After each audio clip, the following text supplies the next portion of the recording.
Liftoff will start in T-minus 10 seconds.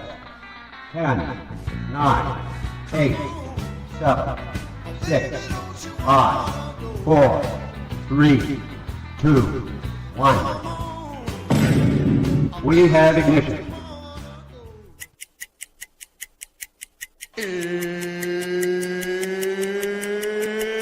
It's time!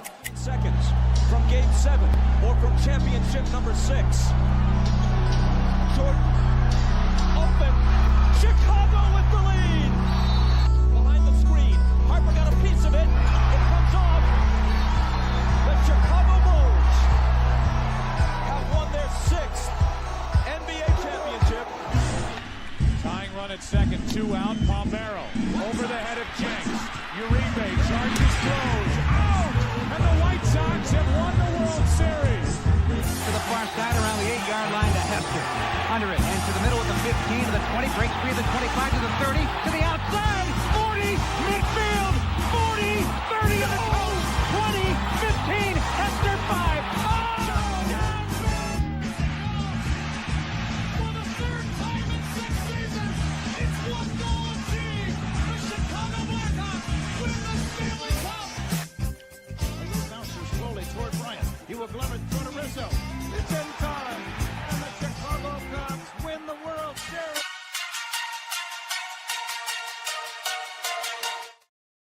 What up, what up, what up? Welcome to ShawnSierraSports on Sports Zone Chicago. I'm your boy, the SuperBack, Shawn Sierra. Thanks for tuning in. If you're watching us on our YouTube channel, excellent.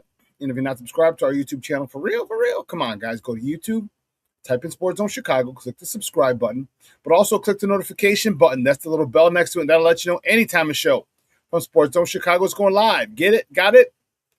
Good. Now, you can also tweet the show. Tweet us at Sports Zone Shy, that's CHI, at Sports Zone Shy. Now, if you want to follow me, just me, personally online. Want to know what I did? Let me tell you what I tried to do. Try to make it easy for you with one handle, but thanks to some hackers, they got me. So my Facebook account, when I'm still not, I still don't have access to, is Shawn.Sierra.2025. My Twitter handle is ShawnSierra33. But Instagram, Snapchat, and TikTok, I'm at the Shawn Sierra. It's not got a great show, but I need you to get interactive. So leave a message, question, or comment. It'll come up on the screen. We'll put it up on. It'll come up in the thread. We'll put it up on the screen. We'll incorporate it into the show. And that, my peoples, is what makes this the best morning Chicago sports talk show around, and that's you. So bring them all, baby. Questions, comments, smart-ass remarks, because ain't nobody scared over here. The Rock said, baby, don't sing it. Just bring it. Let's check the chat. Got a little bit of action this morning. We got my man, Mr. Shode, is in the house. Goes top of the morning to you. Mr. Shode is in the house. Come from the ATL. Cornelius Squall is in the house. Top of the morning, Shawn and sports owners. Fly the W, and the D-line might not be as bad as people think. Bear down. Cornelius, yes, we're hearing some good things about the Vanilla Gorilla. All right. Mr. Southside himself, Michelle Walls, what's up? And I make you Ficky, TGF, bear down, Southside, stand up, FGB. What? FGB. Listen, I don't know a lot about a lot, but I do know this. More of the usual suspects will chime in as the show goes on. That, my peoples, I can promise you. That I can promise you. Listen, we got a great show for you. At 10 o'clock, my man Lester Wilfong Jr., the editor-in-chief of Windy City Gridiron, is going to join us. We're talking Bears football with Lester. Always a great time talking football with him. So make sure you tune in today at the top of the hour at 10 o'clock Central. I'm fired up. I'm excited.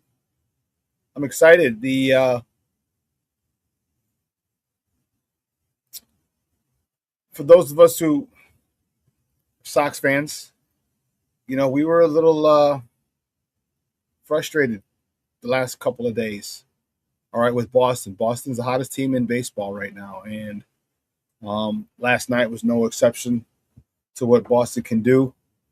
Okay, what the White Sox did yesterday is what exactly they cannot do against good teams. Remember the old adage that I got from my my coaching colleague, JJ, if you take care of the little things, there are no big things. And the Sox lost yesterday because of a couple of things, little things. Okay, if you saw the game, it went to 14 innings, 13 innings, 13 innings, excuse me. And they had taken the lead in twice in those extra innings. And it was unfortunate because every single time Boston came back. And you're wondering, like, what the hell happened? And, you know, you sit there and you're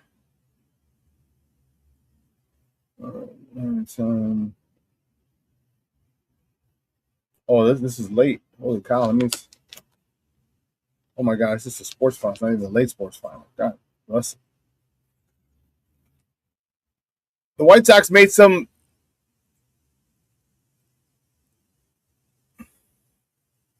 self-inflicting errors. Okay? It was horrible. Some mistakes, some little things. For example, okay? It was the end of an inning, or would have been, and it would have been an out, and Chase Mydroth rushed a throw from second to first. The throw was low, and Munetake Murakami was unable to handle it.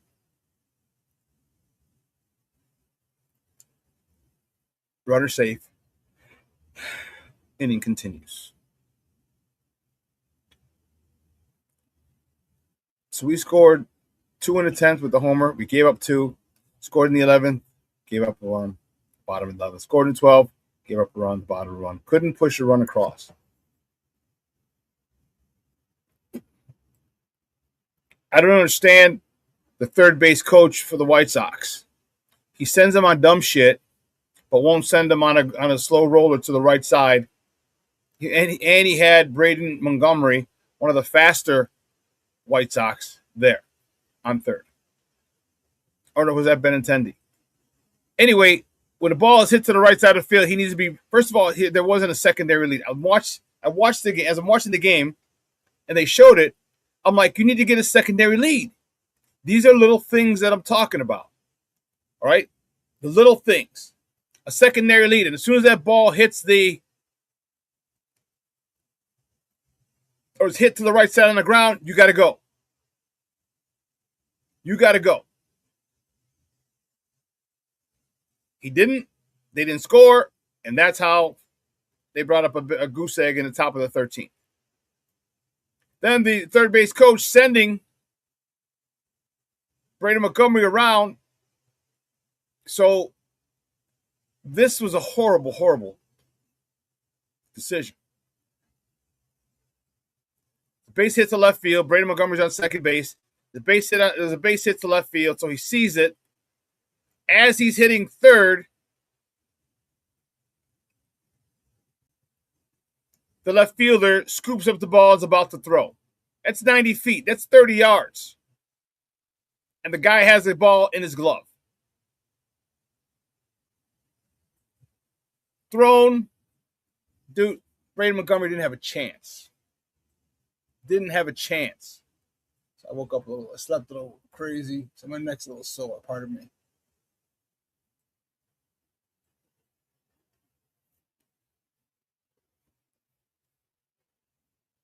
Braden Montgomery's a sitting duck.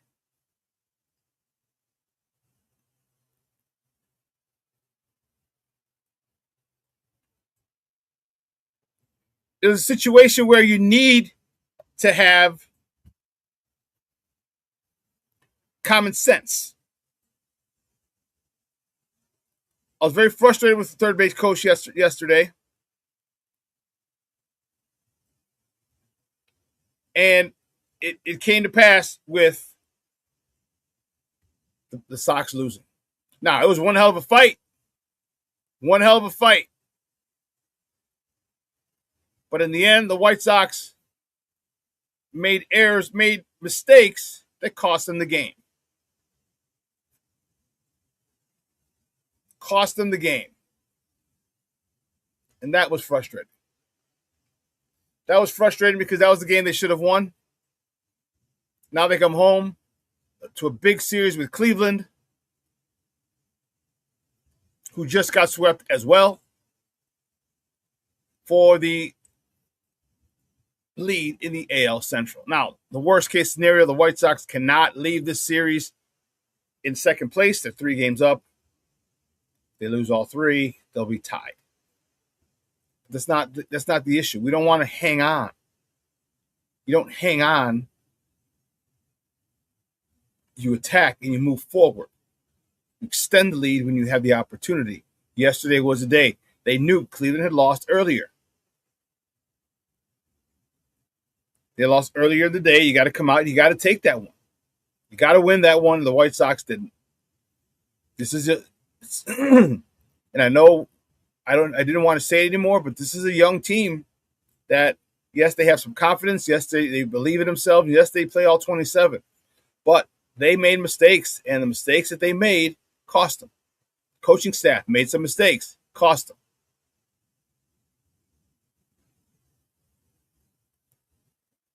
So these little things here are huge. Remember, if you take care of the little things, there are no big things. And the White Sox didn't take care of the little things yesterday. And there's something about Boston, man. They just have our number, and it's frustrating. Very frustrating. So we have to – Sox got to come back home, lick their wounds, and get ready for a big series this weekend. Guardians are in town. All right, the White Sox are up 3 games in the standings. This is a team that's directly behind you. Here's a way to separate. Even if you win 2 out of 3, so now you extended a game. You're up 4 games in the division. God forbid you win all 3 and be up 6. That'd be crazy. But you win the series, you'll be up 4 games. You licked your wounds. You got in late because the game was late last night. 13 innings. Take the red eye home. Got to sleep in your own bed. Hope you get a little more sleep today. All right. Sleep in a little bit and get to the ballpark ready to work. It's going to be a big weekend. All right. Not only is it's for first place in the division. All right. But also tomorrow's Ozzie Guillen's jersey retirement, which I think is pretty cool. I'll be at that game tomorrow. That's dope. Yeah. So they sent the word out to all people with tickets. It said that all of the parking spaces have been sold out for tomorrow's game. So tomorrow's game is sold out. I'm expecting a huge crowd tonight as well, but tomorrow's game is sold out. All the parking, the prepaid parking, is sold out. So they're not going to have any room in the parking lots. Everybody prepaid for parking, and it's going to be insane. If anyone else is going to the game, let me know. I'd love to tailgate with you because I'm not sure what I'm going to do. I'm not sure if I'm going to go park over at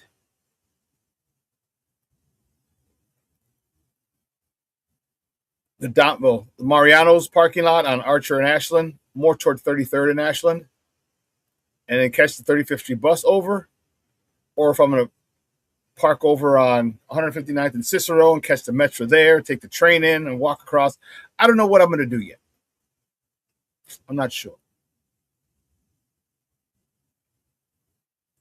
We'll figure it out.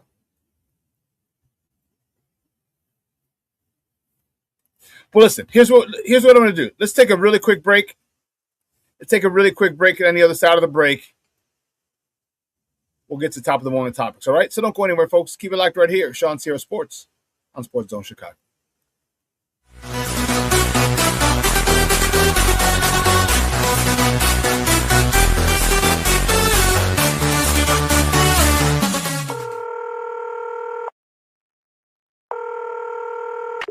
911, operator 901. Where's the emergency? 127 Brynmere. Okay, what's going on there? I'd like to order a pizza for delivery.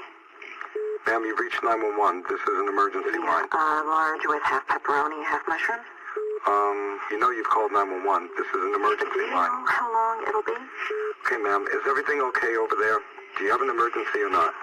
Yes. And you're unable to talk because... Right. Is there someone in the room with you? Just say yes or no. Yes. Okay, it looks like I have an officer about a mile from your location. Are there any weapons in your house? No. Can you stay on the phone with me? No. See you soon. Thank you.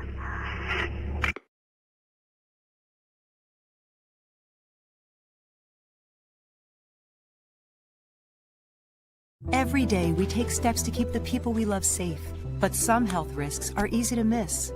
Ticks hiding in the yard can spread germs, like the ones that cause Lyme disease. Mice searching for food can spread bacteria that makes us sick.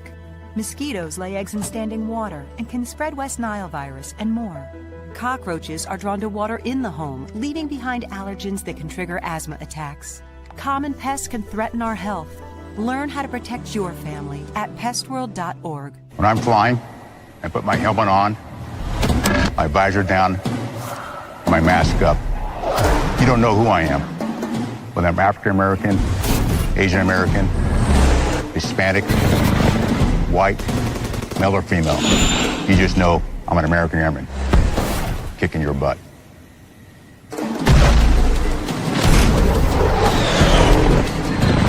I'm General C.Q. Brown Jr.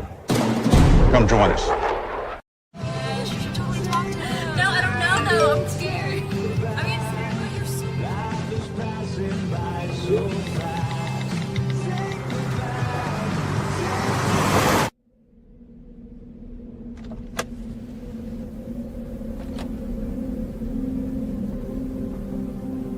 Do you know that you're in my lane? No, not at all. Are you not paying attention? Are you texting? I was just checking in with my mom. I was telling her that I thought we'd be home by 6. It's okay. There's enough time. Just pay attention. I'm not even halfway through my text. There's no way. I'm not even going to look up. My babies are in the car. You have to pay attention. It's just supposed to be a quick text. I'm so sorry.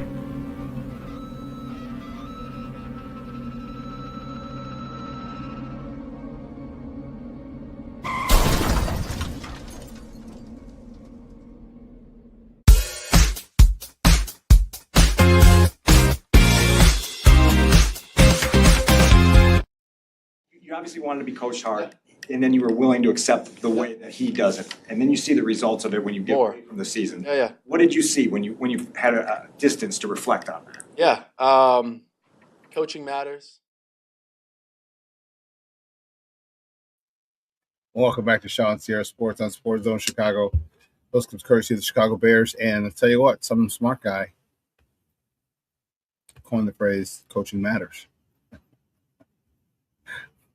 You can use it, Caleb. It's fine. As long as I can use your silhouette and make t-shirts, Iceman.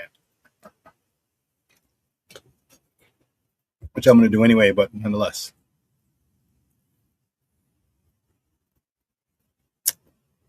Welcome back. Let's get it crack-a-lackin', baby. You know how we do the first segment of every show is called Top of the Morning. It won't come just when you want it.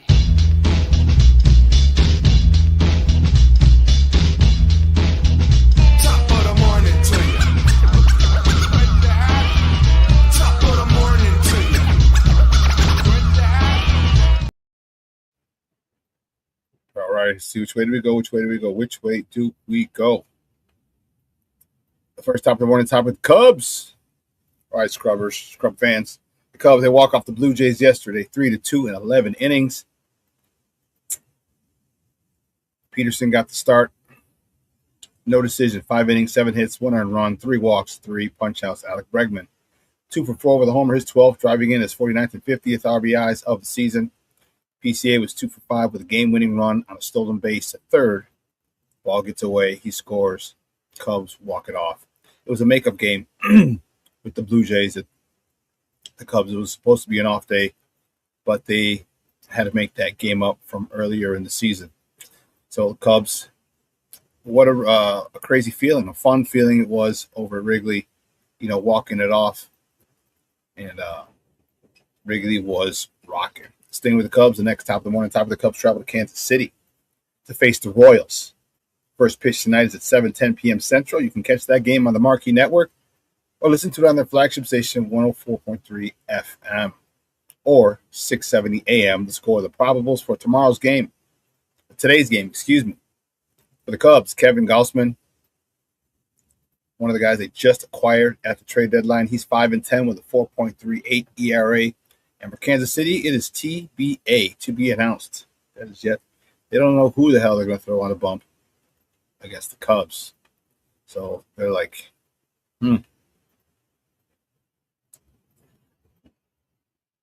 Cubs are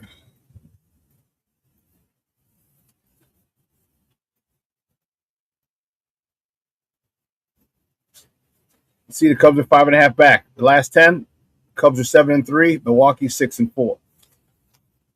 Okay. So one game better, which is dope. But they're right around the same. Okay. It's real tough to gain any ground on Milwaukee because they keep winning. How? I have no idea. No idea. But let's keep it moving. The next top of the morning topic, the White Sox, the good guys from the South Side, got swept out of Boston after a 12-11 loss in 13 innings yesterday.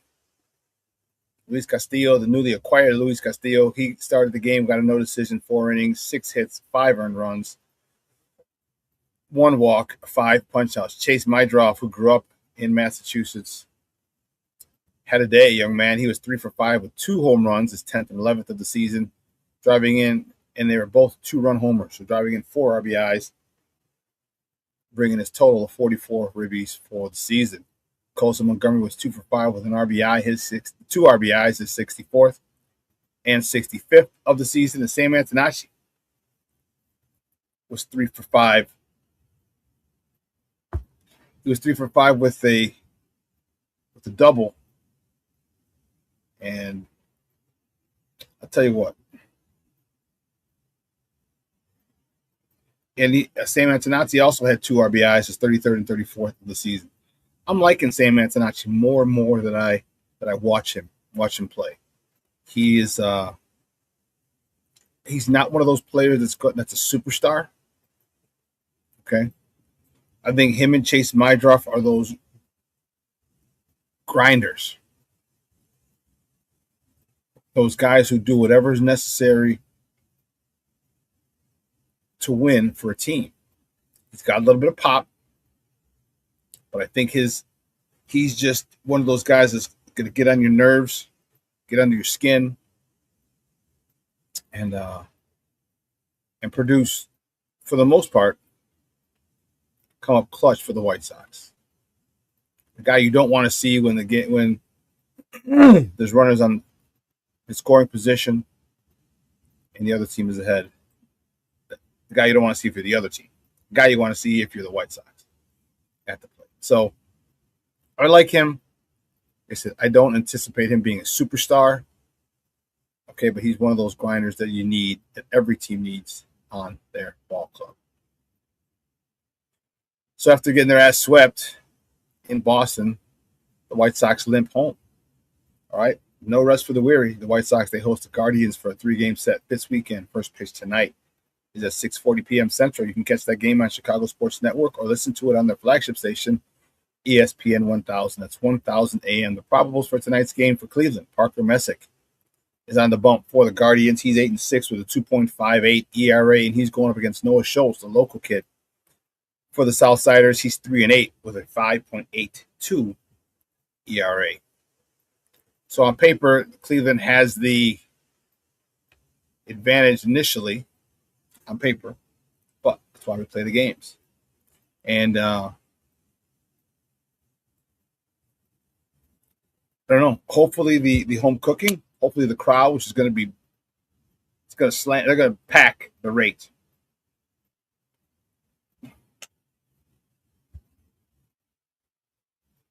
They are definitely going to pack Rate Field this weekend. I will be one of the people packing it tomorrow at the Ozzie Guillen jersey retirement. I'm fired up about that. Let's see. Levette Lee checking in. What's up, man? How are you? See, stop with your nonsense. She's like, TGIF, y'all. No Cubs, no.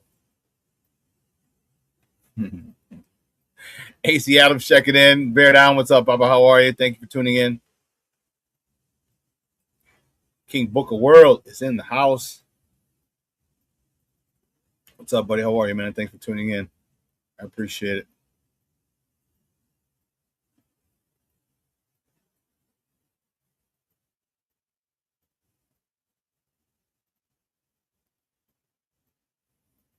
SuperBack is in the house. Next top of the morning topic is for our man, Rick Gonzalez. The Sky. Chicago Sky hosts the Indiana Fever tomorrow afternoon at the moving to the big boy house. Yeah, baby. I think they were still anticipating Angel Reese and Caitlin Clark. But nonetheless, Sky hosts the Indiana Fever tomorrow at the United Center. Tip-off is at 2:30 p.m. Central. You can catch that game on ABC 7 or listen to it on 670 The Score. See, they have both the AM and the FM, and I don't know if they're playing on the FM side. That could be a spot for the Sky to host their game broadcast on radio. It could be a way for them to have them broadcast on radio. That'd be pretty wild. Finally getting some radio play, because then you can listen to it on an app, whatever station it is, because every radio station is on an app now. And if you're a Sky fan, you can listen to your Sky anywhere around the world. King Booker World said, I need at least 15 rebounds from you know who. So, baby, it's your future ex-wife, bro. Get on her. Get on her.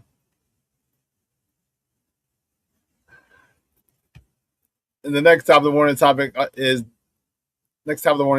Bears are off today.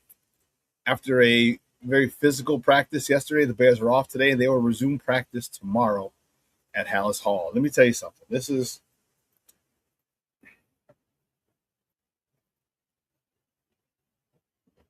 There's some interesting stuff going on. All right, a lot more people are getting injured.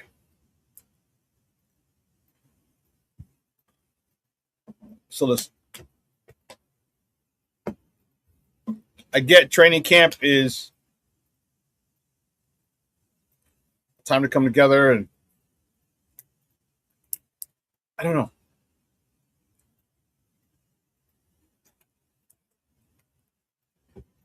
We were pretty healthy last year, and we seem to be going down at a rate that I'm not happy with.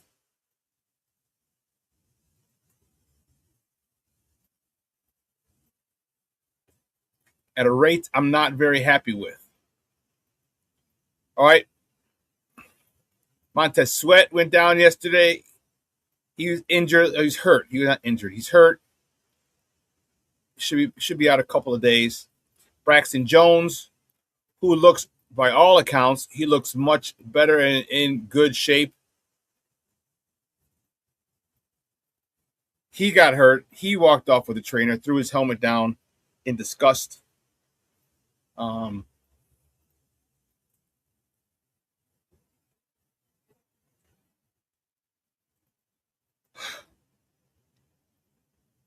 There's a lot of competition.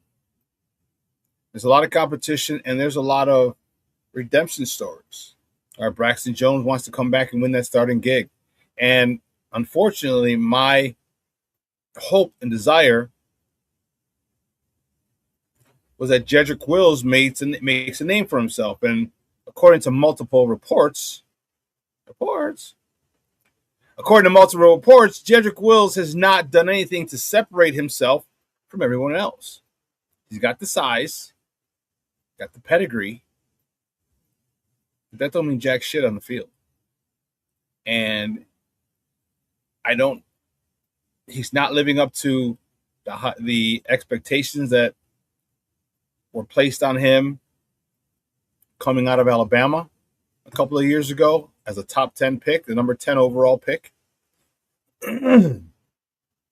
He's not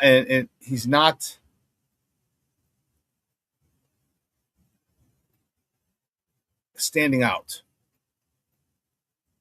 according to multiple reports. He's not standing out, and that's disheartening. All right, and you have to realize this is a great opportunity for him. He's got to realize it's a great opportunity for him. All right, he's got to stop playing around. He's more talented than Braxton Jones. Got more skill, more tools. But why he's not using them, I have no idea. Braxton Jones feels comfortable in this system. Braxton Jones is looking for a contract and for a long-term deal, a 3 or 4 year deal. And nothing crazy, nothing to break the bank. Or even, you know what? Again, I wish him the best. If the Bears don't want to keep him after this year, and let him walk, I hope he finds and gets a nice little contract. Hell, if Charles Leno can go get a nice contract, Braxton Jones should be able to as well. Because all it takes is one team. So, but I'm very disappointed in Jedrick Wills to this point.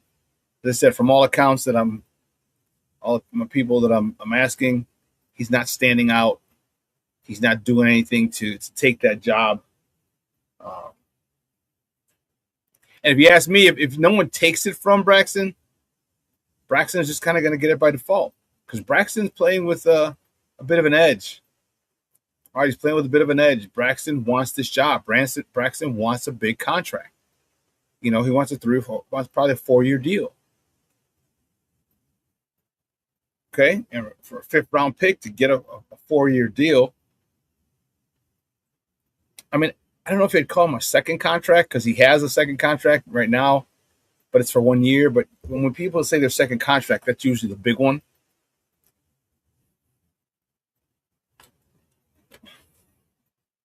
So he's looking for that big contract to put him in a different tax bracket and give him some generational wealth.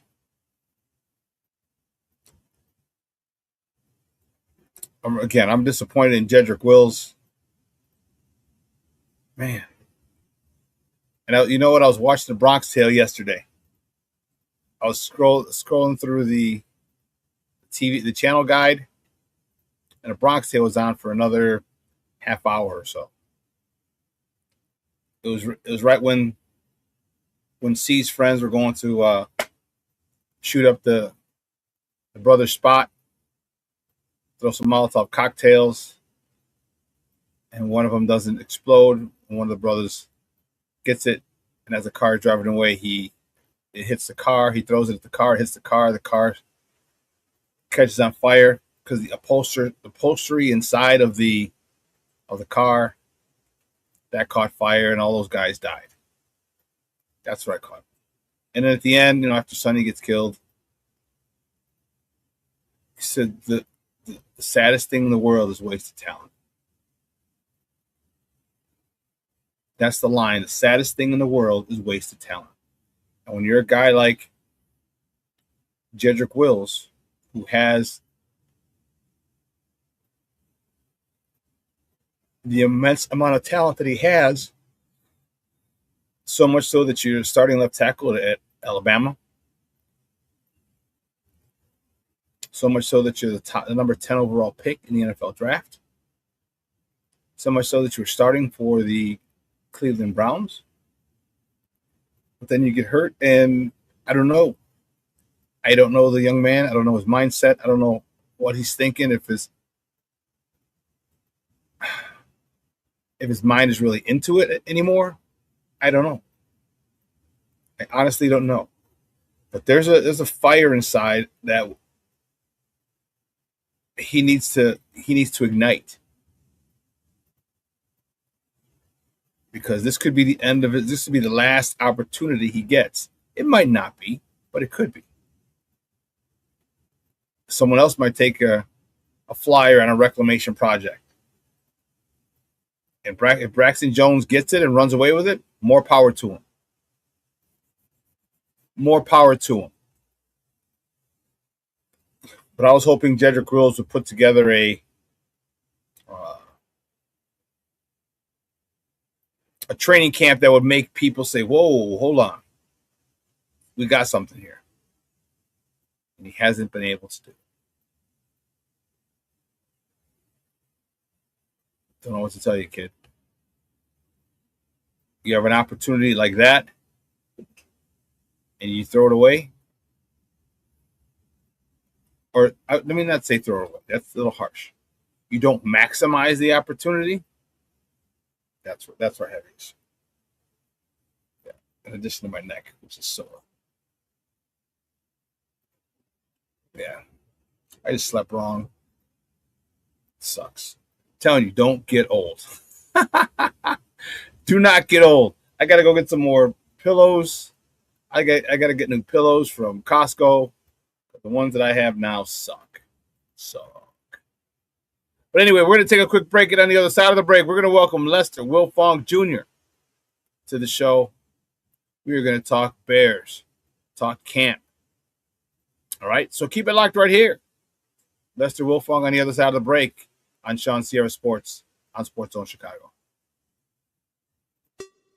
Hey, it's your boy, the SuperBack, Shawn Sierra, and be sure to follow Sports Zone Chicago on all social media platforms, on Facebook, Instagram, and our Roku channel. You can find us at Sports Zone Chicago, and on Twitter, we are at Sports Zone Shy. Also, be sure to download our mobile app so you can take Sports Zone Chicago with you on the go.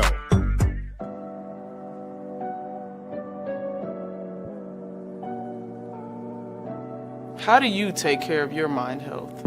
For my mental health, I meditate in the mornings. I have my dogs. They're the best. I just find ways that help me just relax. Finding things that make me happy, like being close to my family. I meditate a lot and read books. I have hobbies outside of the game. I'm able to switch off. I'm able to turn my brain off from the game of basketball. Your mind health matters. Your mind health matters.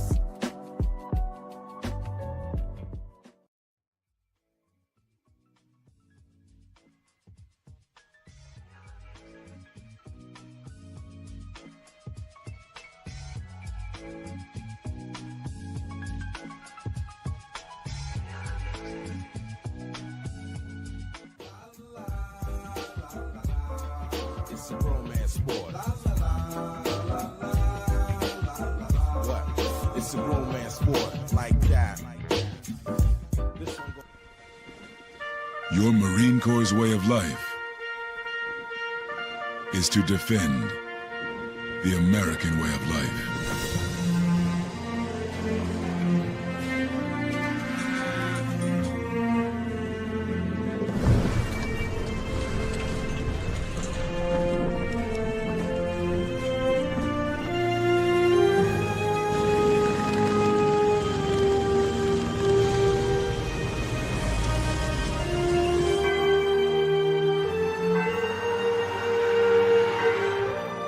Every day, no matter where we serve, we take a stand for our nation, for each other, for us all. The few, the proud, the Marines.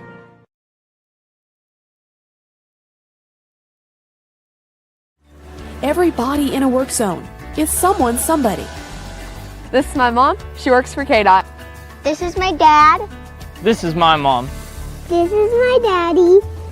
This is my sister. This is my daddy. This is my son, Scott. He was killed while working in a highway work zone. When you drive through a work zone, drive like a life depends on it. Because it does.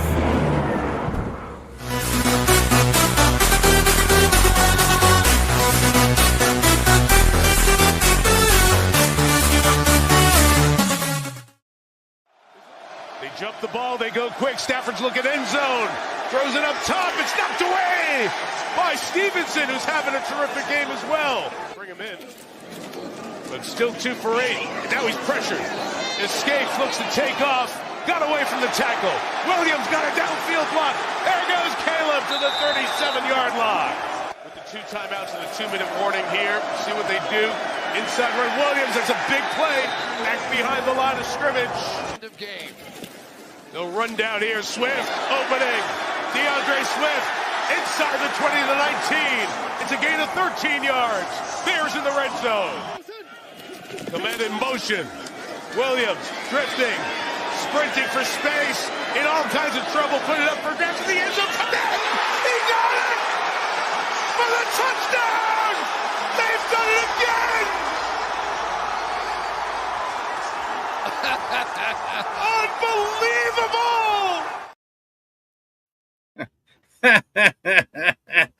You hear Chris Collinsworth. That might be the most ominous, one of the most ominous laughs I've ever heard, because there's nothing you can say. Guys, welcome back to Shawn Sierra Sports on Sports Zone Chicago. Those clips courtesy of NBC. Those were the good guys. The Monsters of Midway earlier this year from the snowy lakefront. Courtesy of NBC. I'm excited. I'm very excited. I'm looking forward to Shorty. I can watch that on repeat all damn day. I know you can, Shorty. I know you can. Well, listen, I'm excited. You know,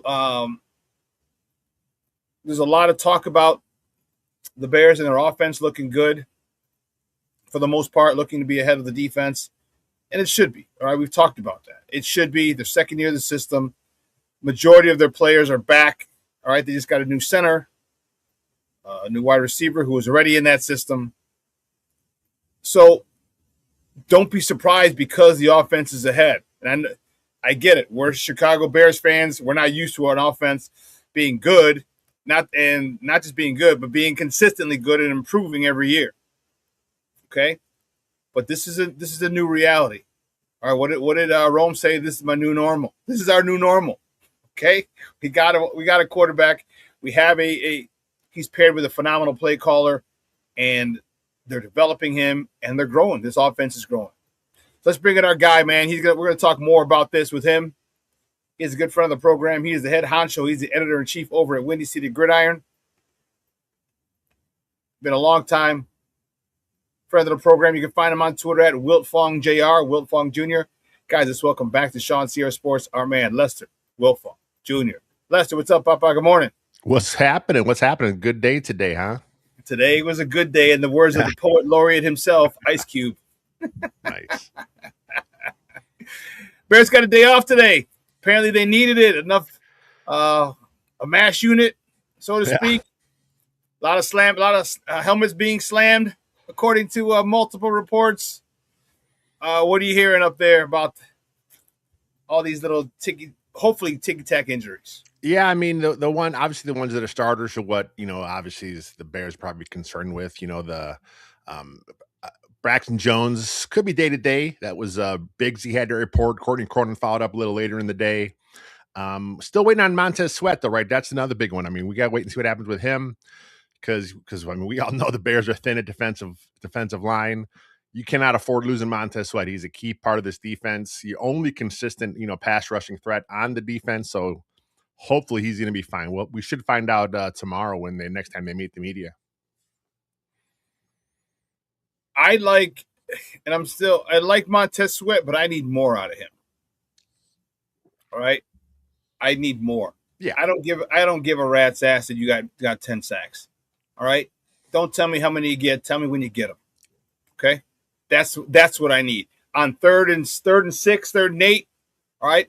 On their drive to go take the lead, I need Montez Sweat to show. I need to hear his name. And we haven't heard it. And he's getting paid damn near $100 million. And he's got to step up. I've interviewed him a couple times in the locker room. He's obviously talented, but he's just not a dog, bro. He's just not a dog. He don't have that desire, that look in his eye, like I'm gonna get, you know what I mean? And it just bothers me.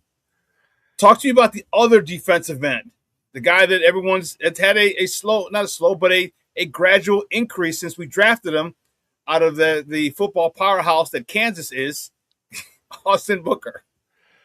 Man, I loved the pick when they made it, right? When they got Austin Booker, they traded back in the draft to get him, right? I mean, everyone's like, oh my God, they took the punter instead of Booker.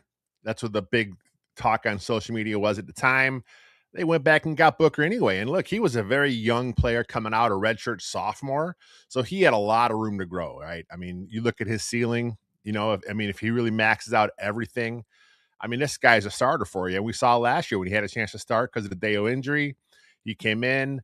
Yeah, there were some holes in his game, stuff he's worked on, but, he's a young player and he's working on them. And I think this year, we even heard him talk about early on in the offseason, his get off, right? He's a long, tall guy. He's got to work on being a little quicker off the snap. That's something that tall guys really have a struggle with, but he's gotten better there. His long arm is really good. We heard a lot of stuff about him in camp so far. I mean, the defense hasn't had a lot of positivity popped about it, but, Booker's a name that keeps flashing. So I'm guessing he'll be starting opposite Sweat, right? It sounds like he'll probably be your starter there with Deo kind of coming in as a reserve, also playing a lot of reps at defensive tackle. I like Booker's upside. I think he has a good chance to be a double-digit sack guy this year. Oh, okay. His motor doesn't stop. That's the thing that I like about him. You always see him play. He's chasing. I mean, you always see him run and hustle. He's always chasing the play down from behind. There are many times he's in the screen. Play will be 10, 15 yards downfield. Who's coming in a half second late from the DN spot is Austin Booker. So that type of motor is one that I can get behind, that I can support. My guy Cornelius asked, he goes, what do you think about Jordan Vandenberg and Jaden Loving? Will they be keys to this defense? Because we're getting a lot of positive news on the Vanilla Gorilla, Jordan Vandenberg. And Jaden Loving was making some noise as well before they got the pads down. I haven't heard much about him since they got the pads down. Yeah, I think Vandenberg's a guy that they really account on. I mean, look at the defensive tackle room, right? I mean, you've got your three top guys, obviously, who they're going to be, Dexter, Jarrett, and then, they paid Neville Gallimore. So those are your top three guys that are going to be there. But who's behind them, right? I mean, it's Contreras Street. He's fine. I mean, he knows Dennis Allen's defense. He was with him a few years ago, but he was a practice squad guy last year, half the year in Atlanta. I mean, are you really counting him to be a big part of this defense? Then you got, James Lynch came over from the Titans, another backup guy. So I think Vandenberg has a great chance. I think he makes his team. I think just because of the depth, the way it looks, man, those physical traits, right? I mean, the strength, the speed, the quickness. We talk about a guy that, had some holes in his game in college. That's one of them, but so many positive tools. And now that he's in the NFL, he's getting coaching. This is his full-time gig. Like you said, he's been flashing, getting a lot of notoriety from the beat guys that are out in camp. I think he's a guy that's going to make this team. Obviously, he'll be probably your DT4, and we'll see him in rotation all year long. As far as Loving go, another guy, great physical skills, great combine numbers at his pro day. Would have been one of the top defensive tackles if he was there. I think he has a good chance to kind of sneak in if they decide to keep 5 D tackles. If not, I think he maybe is a guy pushing for the practice squad just because of the experience level. You can't bring all these young guys and hope they all pan out. I mean, where are you going to play them? But I think that's something we'll find out more as preseason goes on. I mean, if Loving keeps flashing, we may see a deal like Jade Walker last year. We're like, look, we know he's a young talent. He may not be a big part of us this year, but next year, when Street's gone, when James Lynch is gone, maybe we have to cut Grady Jarrett because of money. He's gone. Now we want Loving as part of this rotation, so they may keep him around the roster just to make sure they protect him. And I wouldn't be averse to that. Yeah. I wouldn't be averse to that. This kid is showing out, obviously much cheaper, and he's hungry. Yeah. He's trying. You're trying to get to that the big contract like all these damn running backs are getting. Oh, I love it, man. Running backs are getting paid again. We got play action, under center quarterbacking. Man, this is old school football. I love it. Hey, what do they say? It's Back to the Future. Yeah.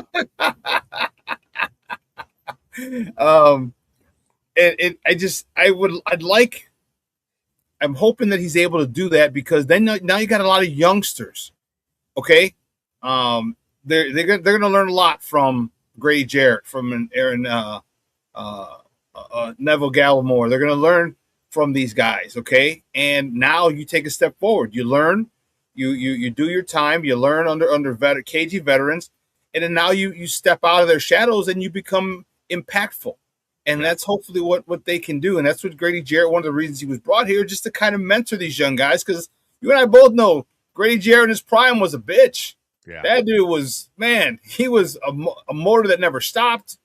He was a dude he was a problem. He was a Mickey Ficky problem. That's what he was. He was a problem. And to have that type of leadership in that D-line room is invaluable. You can't even put a price on it, because now in Vanilla Gorilla, that was a guy that he said was his idol growing up. Now you're in the same room with him. I'm looking forward. I really want to see this defensive line become more of a problem on a whole. All right, I need the pocket collapse. GervonDexter is in a contract year. Yeah. Do you see any of those guys making a big step, like having a breakout year on that D line? Look, I mean, on the D line, I already talked about Booker. I think having a breakout. I think he has, like I said, a big chance for 10 sacks. I got a feeling that Grady Jarrett is who he is. I mean, he's at this point in his career, he's 33, 34 years old. He knows it's winding down. But like you said, a big part of why they brought him in was because of that mentorship, culture change. They wanted to bring a guy, a professional in the locker room, get some of that flu stink off this franchise. And I think he helped in that room. I think he'll be better this year. Look, Grady Jarrett down the stretch played pretty good football. I mean, early on, he was hurt. Yeah. He's never going to be the Pro Bowl Grady Jarrett we saw before. But if Neville Gallimore is able to kind of increase his, step up a bit, GervonDexter can kind of do a little bit more. I think we'll see, just like we saw last year, Jarrett as the DT3, because he only started, I think, 4 games last year. So he was your backup. But look, it's the NFL. All these guys are, playing as much. But let's scale Grady Jarrett's snap count back a little bit, right? Let's keep him fresh all year long, and I think if you do that, I think you get the best Grady Jarrett down the stretch like we saw this last year. I think you're right. He's old, dude. You can't play 80% of the snaps. All right, Yeah. get him in and key passing situations where he's fresh, or his motor is gonna be a problem for offensive linemen, and let him go. Have him be a specialist. You know what I mean? And that's okay. That's okay if it works. And I'm looking forward to that, and hope have that working along with the development of the other young guys under the tutelage of Grady Jarrett. Let's move back a couple of levels. Our secondary. These damn soft tissue injuries are a mother hubbard. My goodness. How frustrated do you think Dennis Allen is, because he can't deploy a Kyler Gordon when a Kyler Gordon is not there to deploy? Talk to me about what you're hearing about the timetable for a Kyler Gordon to come back, and then some other, because that's a huge part. Kobe White is out as well. Talk to me about the state of the secondary here in the Bears. Yeah, obviously Kobe White's the big one. I mean, I think Kyler Gordon, I think everyone kind of just understood, look, we get something out of on Kobe. Round Lake, look at Shorty in there representing the high school alma mater there. But yeah, I mean, Kobe White's the big one. Everyone kind of figured Kyler Gordon, again, injured again. It sucks. Is he injury prone? This is not the same injury as before. It's a new injury. Why are these guys getting so many soft tissue injuries working out? Is it a training issue? I mean, they're doing some stuff on their own. They're doing stuff with the facility. It's really hard to say. And then, of course, look, I don't like questioning a player's desire, because no one knows what's in their head. But you see a lot of these guys around the league. Some of them have soft tissue injuries, and they're back a little quicker than Kyler Gordon. This is what fans are thinking. This is what I'm sure the Bears are thinking. Look, get out there and let's play. So But then if he comes back too soon, he hurts himself again. That doesn't do anything for you. So I'm okay with this. Stay on the sideline until you are 100%, which, doesn't happen very often in the NFL because these guys are always getting hurt. But you got to wait because he's a huge part of that defense when he's healthy. We just haven't seen it yet. It's been a while. 3 games last year, I think, all he got out of Dennis Allen's defense, but they love him. But I think Kobe Bryant's the big guy. That's the one they're going to miss. Cam Lewis, who has some experience starting at safety, starting at nickel, starting at corner in the league. He looks like your guy that's going to start back there. So I think that's okay in a pinch. And then if this 8 to 10 week timetable that, Schefter reported that Ben Johnson said, what the hell? I never heard of that, so who knows where this timetable is with Kobe Bryant, but Schefter's usually pretty good. I'm sure he got it from the agent or the player himself. So 10 weeks, that puts you about week 4. So I think it's going to be fine with getting Bryant back. So I think that's what they need. They need Kobe Bryant back there. Versatility, Dylan Thieneman's versatility, Kyler Gordon's versatility. If these guys all are healthy and playing, it's really going to boost this defense. Well, I hope it's, according to Ben Johnson, erroneous, and it's a little sooner than that. Give me 6 to 8. That'd be great. But I wouldn't mind if they held him out 1 extra week. See, the NFL has, you're about 90% healthy. Okay, go back out there. We need you. Yeah. As opposed to, you know what? We've been playing well without you. You're probably good to go. Let's give it 1 more week. All right. And then have you practice. You know what I mean? They're always trying to get people back. And I get it. You pay this guy a lot of money. You want him out there. But how much is he going to help you if he's not at 100%? And then he's going to re-injure himself, and now we're really pissed. So I'm more of a conservative guy, especially when you pay someone a lot of money. Have him sit out an extra week, just to make sure that nothing else pops up. Because to lose him for an extended period of time is fine. Because he'll have a third of the season still, a little more than a third of the season or 2/3 of the season, to make an impact. And that's what we want to see. We want to see the impact. We want to see the inability of receivers to run away from our safeties like they did last year, on crossing routes and guys in the games. And that's going to be exciting for us and more exciting for that organization. Let's go to the other side of the ball. All right, my man's in them. DJ Moore is gone. They are loving the hell out of him in Buffalo, but we knew that. He's a great dude, him and the family. This wide receiver room. All right, I asked Lauren Cox this the other day.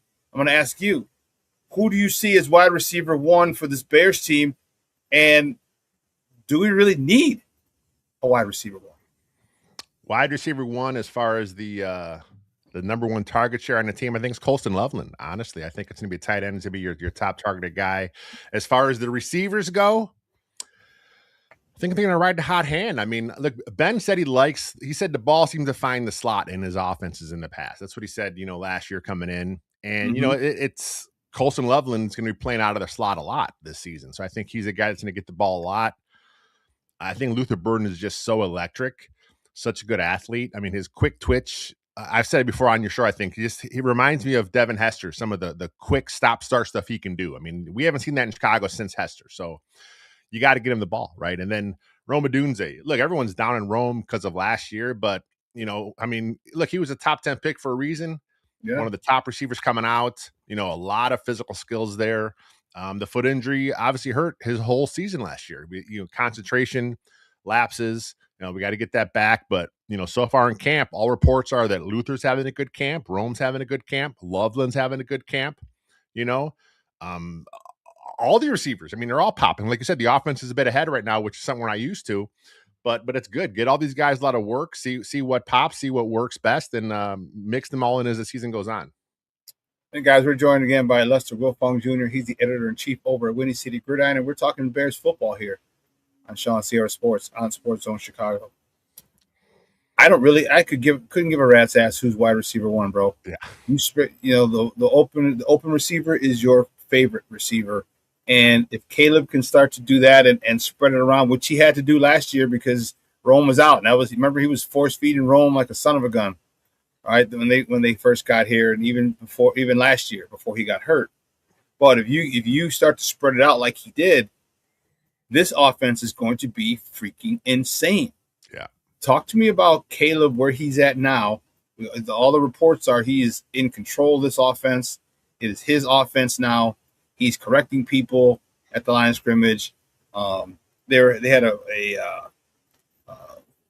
2-minute drill yesterday, I want to say. He was 6 for 6. He had Luther for the touchdown.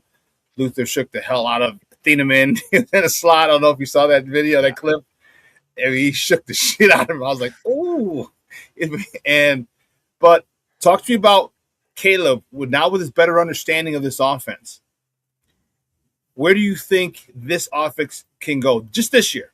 I have ideas for overall and the next year and the year after, but this year, where do you think this offense can go with Caleb? What do you think Caleb can get? What benchmarks you think he can reach this year with his new confidence in this offense? Yeah, I think that 4,000 yard mark probably going to fall this year. I just think that, look, the Bears want to run the ball. I mean, they're a running team. That's what they want to do, but play action off the run, the 13 personnel, there's so much things they can do as far as, sneaking guys out in the flats, getting guys up the seam, and I think you're going to see a lot more of that kind of happen this year.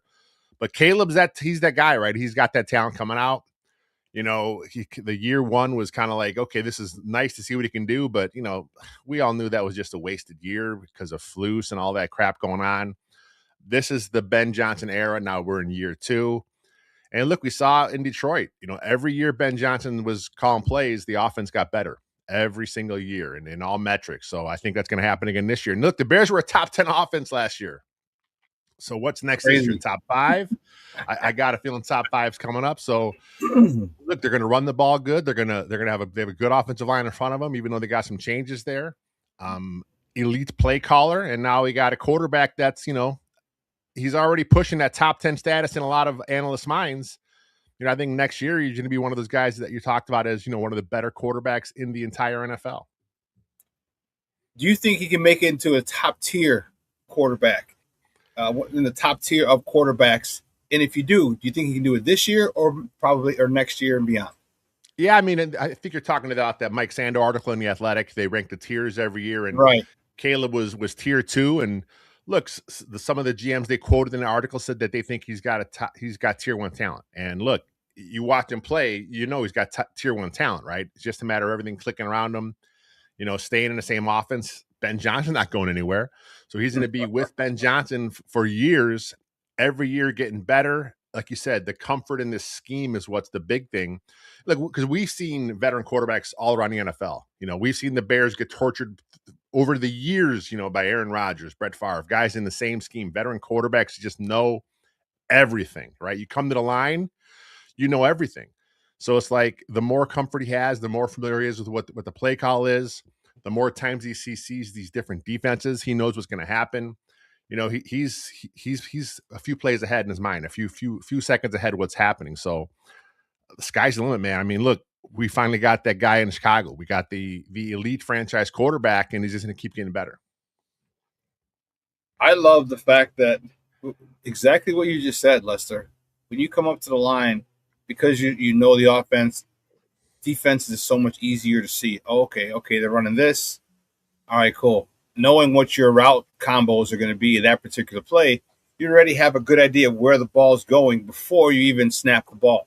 Now, things change. They hide this guy's coverages. I get it. But when you come up and you have a good idea of that, it makes the game so much easier and slows it down for you. Slows it down. That's the key, yeah. I think for Caleb, I think the game is slowing down for him at a rapid pace. It's slowing down quickly. And when everybody's on the same page, wow, I think this could be a top 5 offense. And I asked you, and what do you think? Because I think 4,000 yards is good. I think 30 touchdowns is good. He might even hit 35 because I think my thing is this. If Ben Johnson drills into him, and I hope he has, get your playmakers the ball quick. You got a Xavier Thomas on a crossing route. You got a Luther Burden, on a curl or a hitch or a corner. Get the ball to your guys. Let them do it. When he does that, dude, he might hit 35 touchdowns, and that would be freaking insane for Chicago Bears quarterback to hit 35 touchdowns in a year. Yeah, I think the record's going to fall, right? The Eric Kramer's touchdown record, I think it's going to fall this year. I mean, Caleb obviously got the yards record last year, but everyone wants 4,000. I mean, the only franchise still without that 4,000. I think it happens this year. And like you said, I think they have so many weapons. I mean, we haven't talked about Khalif Raymond, who has really fit in well with this offense. You know, again, we talk about those veterans that come in and kind of help with the culture, help with the room, help with things. Khalif Raymond, man, he came in and like everyone loves him. Everyone raves about him. So I think he's a guy, look, he's not going to get a ton of catches, but he's going to come in, he's going to play his role, and he's going to do what he has to do. And, you know, he's helping mentor Xavier Thomas, right? So that's a big part of his gig there too. So I'm excited for this overall offense. Obviously, it all starts, you know, with Caleb and that offensive line protecting him, but I'm pretty confident that Ben Johnson will figure out whatever issues they have to overcome with that O-line. Speaking of O-line, look at that transition. I knew you were coming to O-line. How fired up were you? Darnell Wright got re-signed, extended, and he is the highest paid right tackle in the history of the NFL. Well deserved. I mean, he's an awesome football player. Look, coming out of college, I think, you know, he was more ahead of the game as a pass blocker than a run blocker. That was the scout take on him. Like, he's a really good pass blocker. He's got to be able to be a good, better run blocker in the NFL. Since he's been in the NFL, he's got the mauler. I mean, people call him the bulldozer. I mean, he's a very good run blocker. I think Jonah Jackson next to him on the right side, those two combination are really good together. But Darnell Wright's a warrior, man. We've seen him play hurt, you know, several times.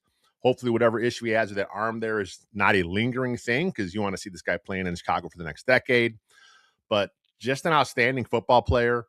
And look, I loved Ben's comment the other day when they asked about, again, someone asked, are you going to move Darnell to left tackle? Who cares a shit about right or left tackle, right? Where does Max Crosby rush? He was probably the best pass rusher. Where's Myles Garrett rush? You need a right tackle, just like you need a left tackle. You know, so I love the fact that he's like, look, he's our right tackle. That's where he's playing. This day and age, they have good pass rushers everywhere. We got to protect the quarterback from both sides. So right tackle for the next 10 years, hopefully that's going to be Darnell Wright. He's really cool, man. I interviewed him a few times in the locker room. He is just as he seems on TV, that's who he is in the locker room. Just a chill, very unassuming, humble guy. And dude, I am so happy that he got paid, man. It is dope to see. Talk to me about this running game. I'm fired up. You know, you're the offensive lineman. I'm the running back. I'm fired up about this running game because they did a number. Weren't they third last year? Third leading rush, leading top five, yeah, for sure, yeah. You know, at $144 a game. Talk to me about this year, the upgrades. You know, you got Calvin Ungai, who's going to be, again, more comfortable in this offense. Yep. You got DeAndre Swift, who's probably playing for one more small contract. It could be here, could be elsewhere. Talk to me about this run game, because that's the identity of this team. And I know we have the weapons in Rome and Luther and Zacchaeus and Loveland, but our identity was punching you in the mouth. I mean, literally coming downhill and punching you in the mouth. 3rd and 2, we're running. It's no joke. We're running. We might even run 3rd and 3 or 3rd and 4 just because we can. And that's the attitude, the mentality. It's only 4 yards. We'll get it on 3rd down. Talk to me about what you expect from this run game, and how do you expect the Calvin Ungai to play in his second season in this offense. New running back coach, that could be a factor, but they're saying that their new running back coach is a tough son of a gun, just like Eric Bieniemy was.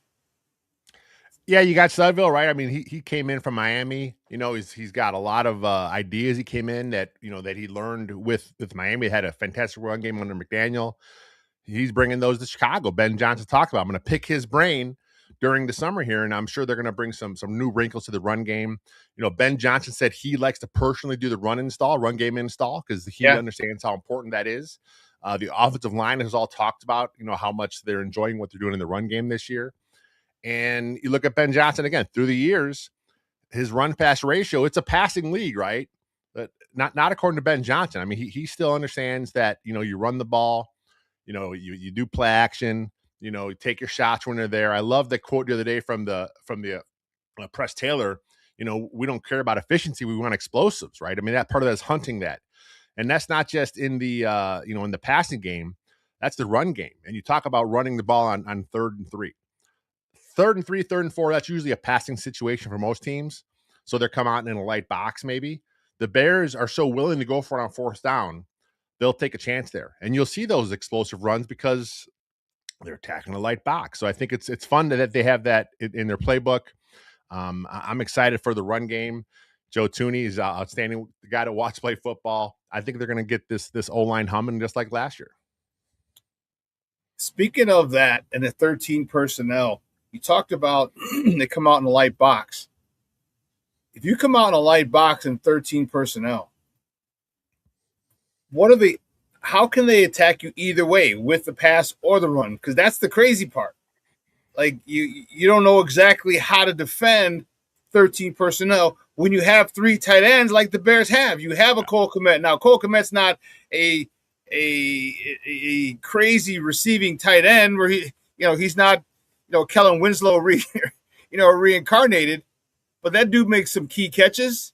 He's tough to bring down. We all know what Coastal Loveland can do. And we saw Sam Roush in college kind of be the same thing. How is Ben going to play around with 13 personnel on 3rd and 3 if he wants to run or pass? Yeah, I think Loveland's the key, right? I mean, not every team is equipped to play 13 in the NFL. The Bears did it last year. They're going to probably increase that this year. And it's because of Loveland, right? Because Loveland comes in as your tight end. And if you come out in a light box, okay, fine, we'll run the ball down your throat, right? If you come out in your normal defense, okay, let's flex out Loveland. And now we got Loveland 6'6", 250 pound on a 5'11" corner. I like that matchup, right? I like Loveland matchup against the safety. I like Loveland's matchup against a linebacker. Loveland is a mismatch no matter where he is on the field. And you play him in 13 personnel, move him around that offense. How does a defense match up with that? I think that's going to be a huge key to what they do there. You talk about Kmet. Look, Kmet is a few years ago when he was the Bears' only option, really, he had like 65, 70 catches. It's not like he's a slouch. I mean, he still has, as good receiving guy around the league as any other tight end. He's just not at that, joker move tight end level, right? He doesn't play that position. He's the inline blocking guy. He can flex out a bit once in a while. He can come out of the backfield once in a while. He can line up anywhere on the field, kind of like Loveland does. He just doesn't have that elite athleticism. So take what the defense gives you, move you guys around. Sam Roush, we kind of saw last year Durham Smythe play a little bit of fullback. I think we'll get Roush doing that a little bit this year. Outstanding blocker coming out of Stanford. Pretty good athleticism. He's kind of like Cole Kmet, same way. He's a little sneaky athletic. But another guy, man, he'll get some stuff there when you're not expecting it. Sneak him out in the flat, sneak him up the seam, and who knows? I mean, this, like I said, 13 personnel is going to be a bigger part of this offense, but they still have so many weapons.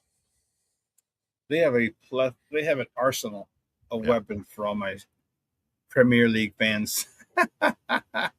I'm really looking forward to how Caleb distributes the ball. That's my biggest thing, because as I said, if he distributes it to the open receiver and not just his favorite, this is going to be unbelievably wild. Give me your thoughts on the NFC North. All right, Green Bay Packers are the Green Bay Packers.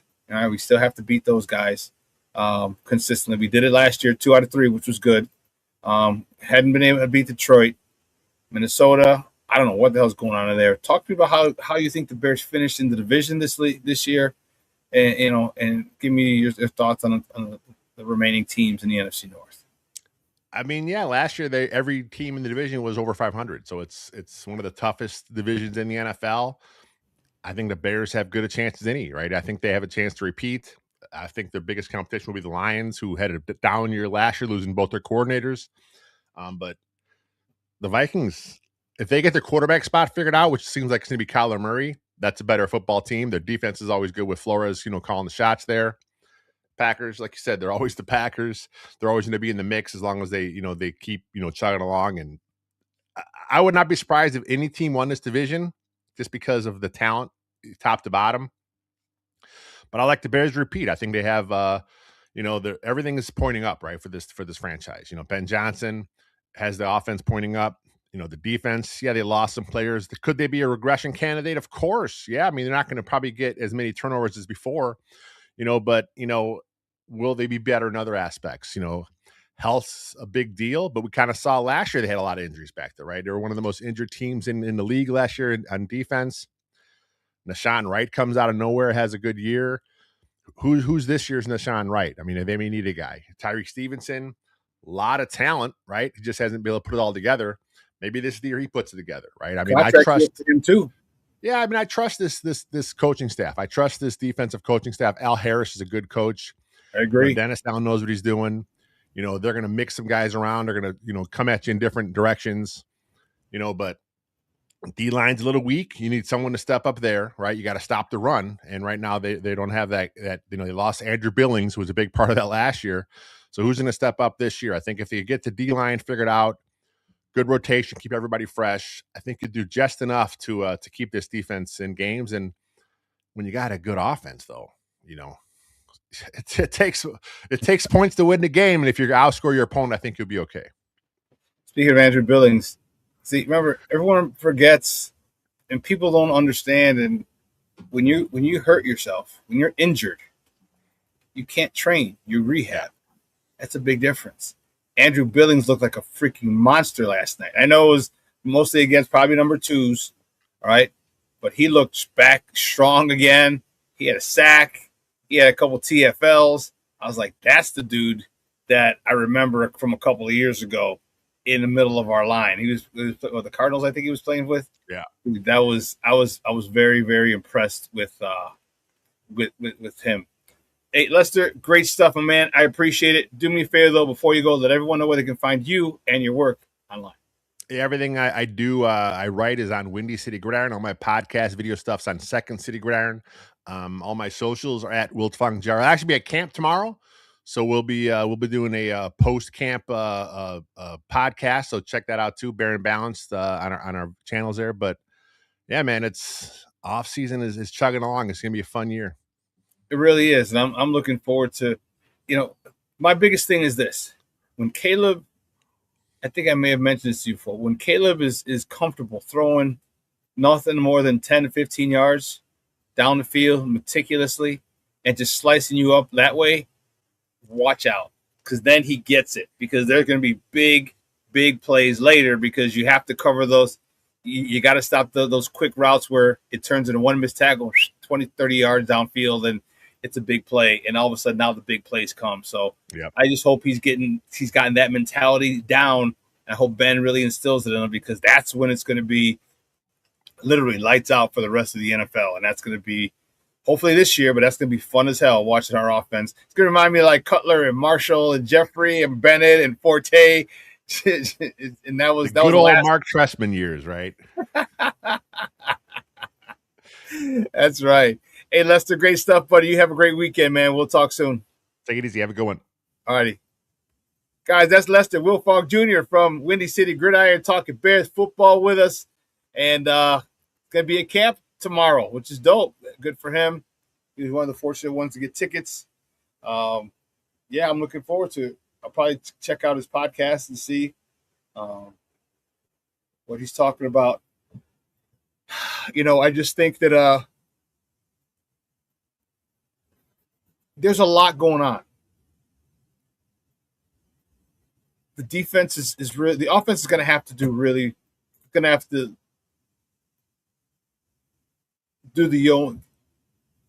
carry the bulk of the load. All right. They need a yeoman's effort from the offense initially. All right.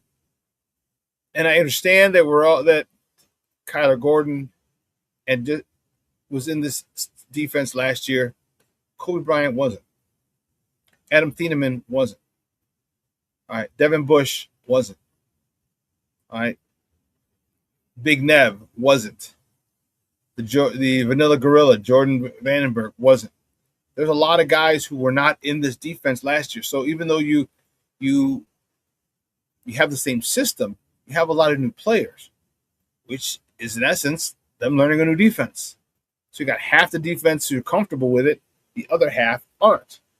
And as you all know, all it takes is one person to be slow or misread or not do their job on a play, and that causes problems. That can cause a lot of problems. And that's the thing we don't want. And that's why the coaches are so frustrated with Kyler Gordon, because yes, you've been in this defense, but you only played 3 games. You're not building chemistry yet this year because you're not out there. Now, mental reps are good, but there's nothing like actually getting out there. That's why you practice. Crazy idea, huh? You practice to get the timing down. You practice to gain chemistry. You practice so that you have an understanding of your teammates, where you need to be, where they need to be. Shoot, excuse me. Where they need to be, and work out any kinks. Junior said, like I said, Shawn, you and I know how it is being in an offense that overmatches a defense. Yeah, we do. We do know.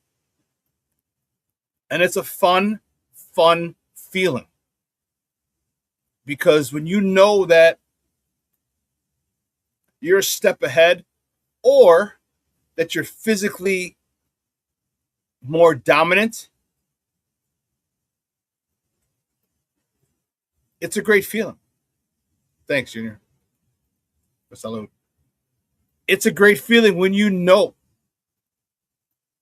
we can get 3 yards. All right. You know what? Turn around, let's hand the ball off. We got a great offensive lineman, great fullback. Let's reset the downs, and then we'll go big.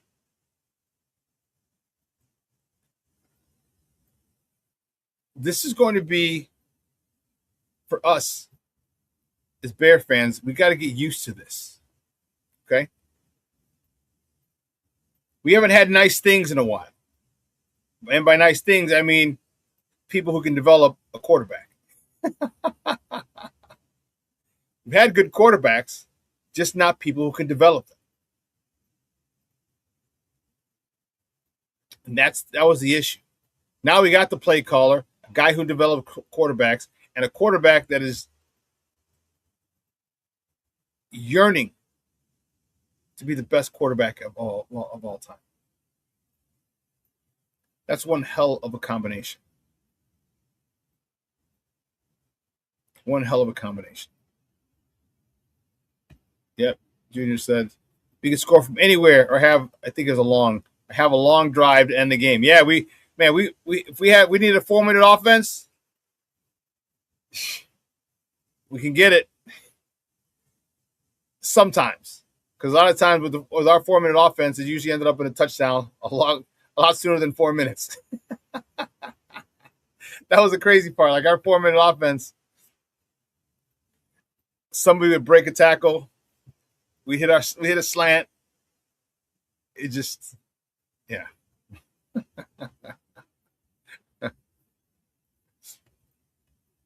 Yeah, Junior says we can score anywhere on the field or slow down the game and have a methodical long drive. And those are the fun parts. And that's what the Bears can do. Because I'll tell you what, Junior will tell you, as an offensive lineman, you don't get tired. When you are mauling and completely dominating, that's for Junior, and you're completely dominating your opponent and the defensive line, offensive linemen don't get tired. I don't know what it is. Am I right, Junior? Am I right? When you're just mauling your defensive linemen and they have no answer, offensive linemen don't get tired. And offensive linemen, their first dream and desire is to run the ball.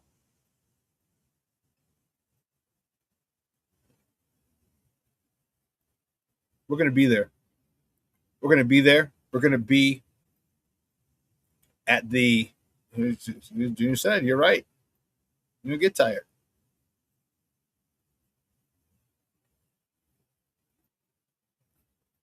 Next Saturday, 1 week from tomorrow, first game. All right, it's going to be, I highly doubt Caleb plays. Tyson Bagent and whatever other quarterback we have take those games.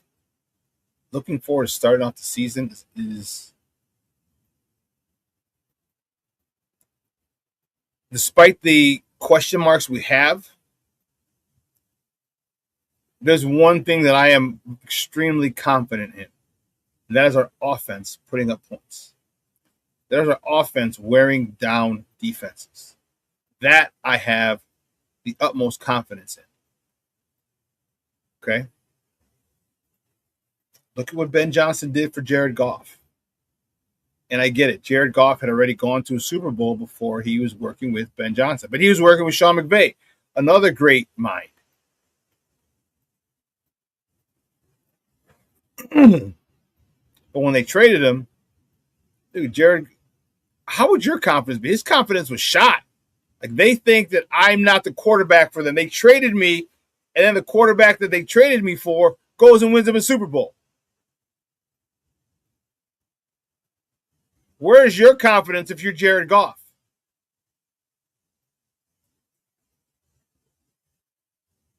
So for him to come back and lead the NFL in offense, that speaks volumes for what Ben Johnson can do for quarterbacks.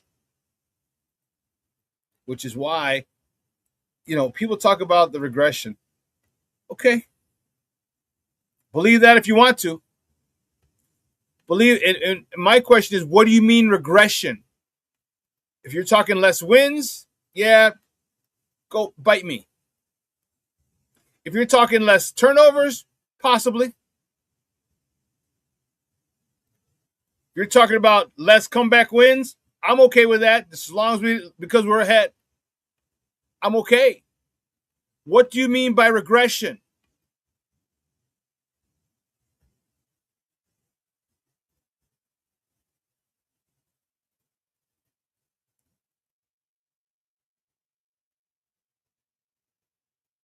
What do you mean by regression? Is it just the wins?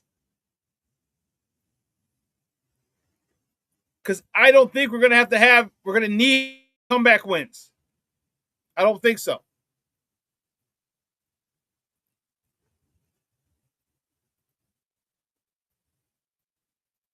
I don't.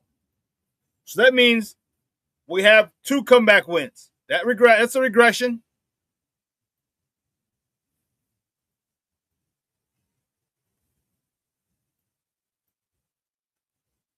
We only have 3 receivers with 650 yards or more. That's a regression. But what if Luther Burden has 1,000? Roma Dunze has 1,000. Colson Loveland, another 800.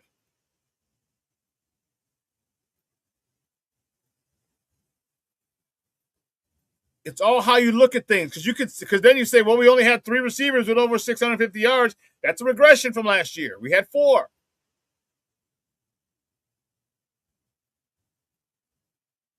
So don't give me this nonsense.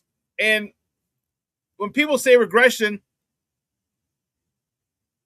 if the only people who have, I shouldn't say the only, the most likely people for regression are people that are doing well. And we were doing well.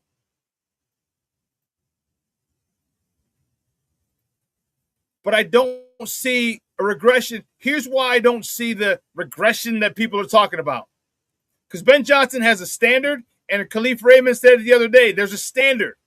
It's not the standard of last year. It is the standard. Mike Tomlin has made the statement and made it famous. The standard is the standard. Great teams, they play to their standard. Doesn't matter if it's game 1, game 5, game 10, game 16, game 18, first round of the playoffs. Doesn't matter. You play to your standard. Ben Johnson has established a standard.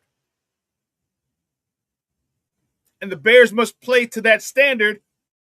Ben will not be happy.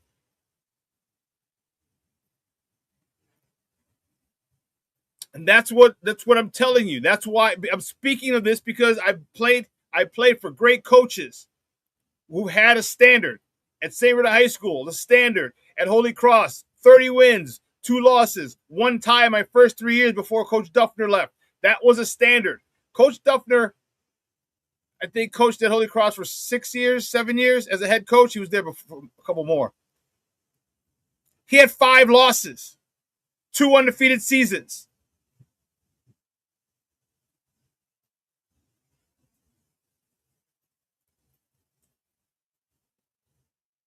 All right, when we had Dennis McKinnon as our offensive coordinator with the Chargers, the standard, man, he put our quarterback through the ringer. Told him don't come back initially because he wanted to do something else. He was tough on Paul. Tough. Made Paul quit for a little bit. I was like, I don't need this crap. And he comes back, he goes to work, he put his head down, he shut his mouth, he put his head down, went to work, undefeated, national champs.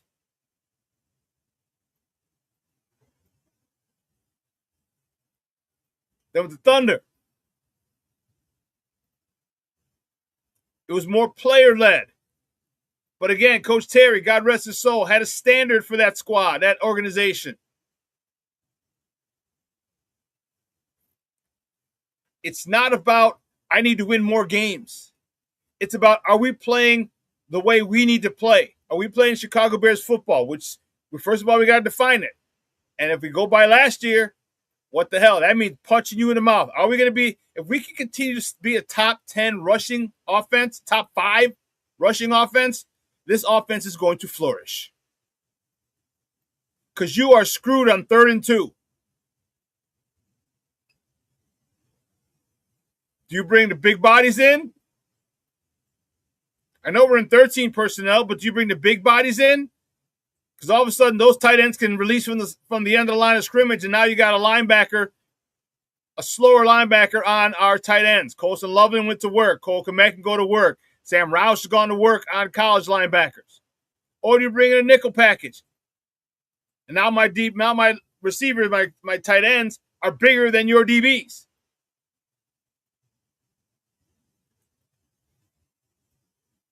The standard is the standard. And that's what excites me, is that Ben Johnson has not adjusted his standard for anyone. For anyone. If anything, he raises the standard he'll raise it again this year. And now you got to do more than last year. But if you can continue to play, and that's the one thing that people, I know you hear it a lot, it's cliche. When people say we just got to play our brand of football. We got to play our game and not theirs. Well, that's it. We got to play our game. Our game is standard. Our game is at this level.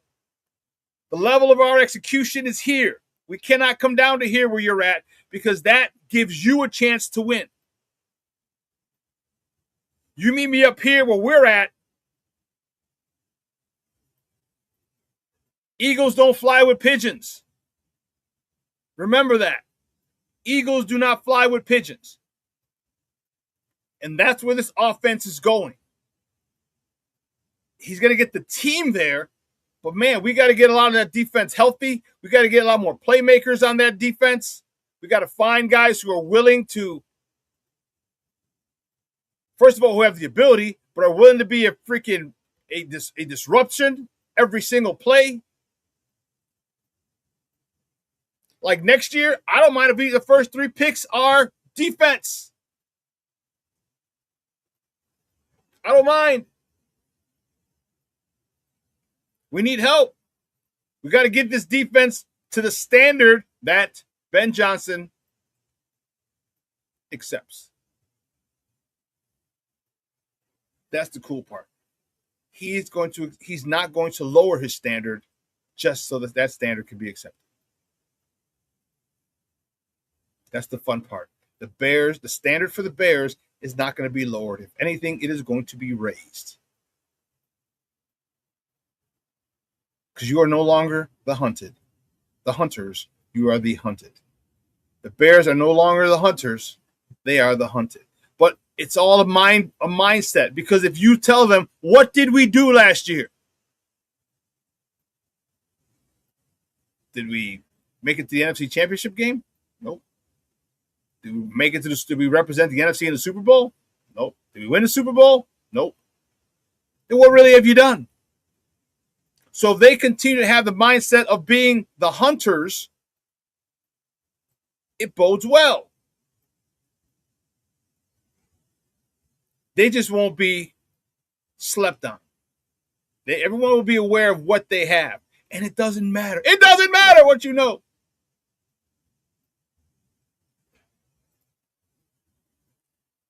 And that's where Ben Johnson has to do a hell of a coaching job and say, it doesn't matter what we did last year. And you've heard him say it. We haven't done anything. We won a playoff game. Great. Pat yourself on the back and get to work. Because if that's all you want is a first-round playoff win, a wild card playoff win, and you're happy with that, get the hell out of this building. Because the standard is going to be what it was for the Patriots, Super Bowl or bust. And once we get level, then we need to maintain it. And the Bears are getting to that level a lot sooner than many people had anticipated. Man, listen, guys, 2 hours is come and gone. I want to thank my guest, Lester Wilfong Jr., for coming on, talking Bears football with me. I want to thank you guys for tuning in and supporting as always. Listen, football season's here. Do it. Go get your Sports Zone Chicago gear, your hats, your hoodies, your quarter zips. Go get your Sports Zone Chicago t-shirts, either the logo shirts or the script shirts, Bears Victory Monday shirts, the FGB shirts, Coaching Matters shirts, and don't forget my cigar fanatics, all you cigar smokers. All right, don't forget.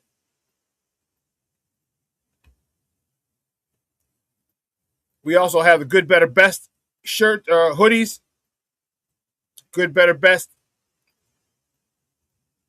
t-shirts. Go to SportsZoneChicago.com. All that gear you can find at SportsZoneChicago.com.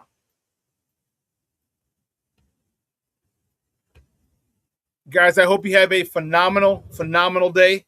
All right. It is going to be mid-80s today. Beautiful, beautiful day. Mid-80s. Have a great weekend. I will be at Sox Park tomorrow for the Ozzie jersey retirement.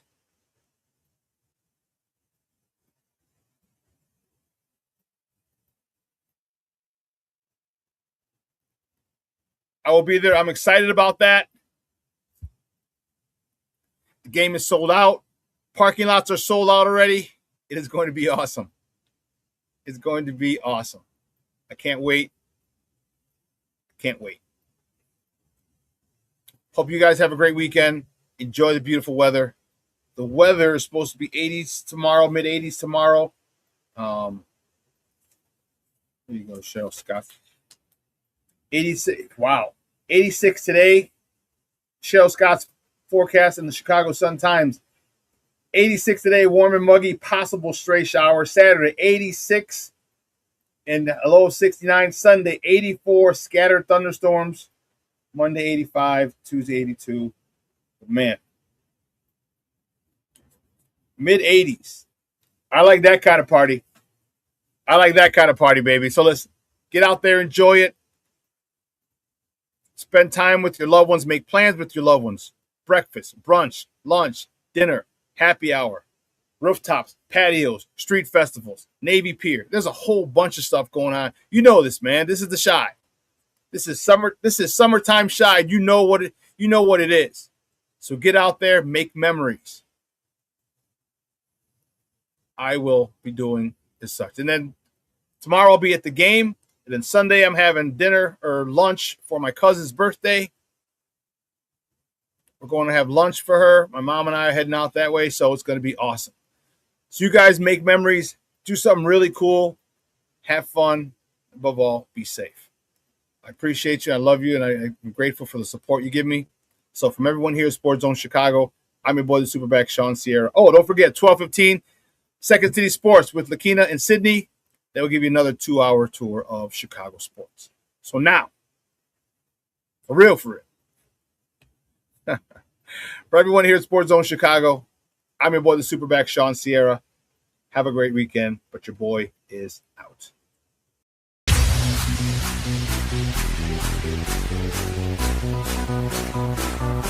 Come on, place the place. Place, get back.